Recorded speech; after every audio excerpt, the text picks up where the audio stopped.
Ramadan, une occasion en or ou une prison. Voilà ainsi le sujet de notre chronique du jour. Assalamu alaikum. Bien le bonjour ou bien le bonsoir à tous et à toutes.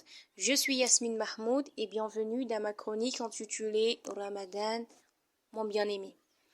Le jeûne exerce l'homme à l'endurance, fortifie sa volonté, lui enseigne l'autodiscipline en lui facilitant l'application.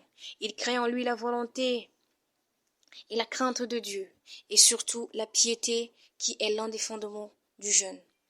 Le mois de Ramadan est divisé en 3 décades. Une décade est une période de 10 jours. Durant la première décade, on recherche activement la bénédiction et la volonté d'Allah. La deuxième est marquée par le repentir et le pardon divin. Enfin, la dernière est caractérisée par la préservation des feux de l'enfer. Ainsi, le mois de Ramadan a des mérites exceptionnels et dépasse les autres mois. Le monologue de celui qui aime le mois de Ramadan et celui qui n'aime pas le mois de Ramadan est complètement opposé. Et ceci est dû à la compréhension que chacun a du mois de Ramadan. Le premier considère le mois de Ramadan comme une occasion en or pour se reformer sur tous les plans, pour augmenter ses bonnes œuvres, pour diminuer ses fautes et ses péchés, et pour se rapprocher de son Seigneur et renforcer le contact avec lui.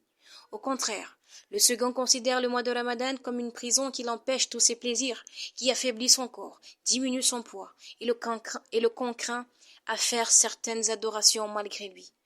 Oui, voilà une décade déjà écoulée. Nous serons bientôt dans la deuxième décade, Inch'Allah, des 3 décades qui composent le mois de Ramadan.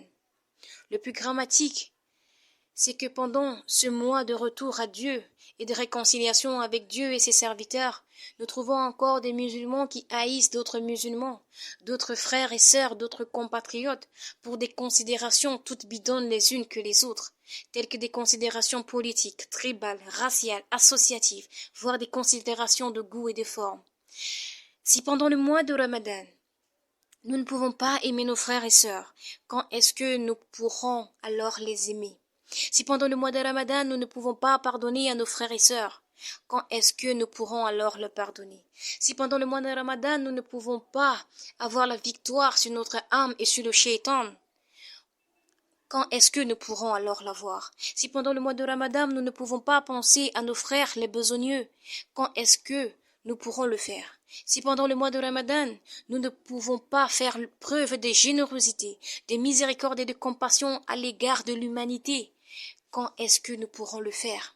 Si rien de cela n'a pas encore été fait, eh bien, ne désespérez pas, car vous avez encore la plus belle et la plus importante occasion de vous rattraper pendant le reste du mois, surtout dans la deuxième et la dernière décade du mois de Ramadan.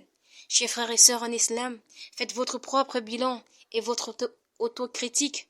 Faites votre compte vous-même avant qu'on ne le fasse pour vous. Pesez vous-même vos actions avant qu'on ne le fasse pour vous. Jugez-vous vous-même avant qu'on ne vous juge. D'ici là, prenez soin de vous. Dites à ceux que vous aimez que vous les aimez, car la vie est courte et fragile. Moi, je vous aime en Allah. Assalamu alaikum.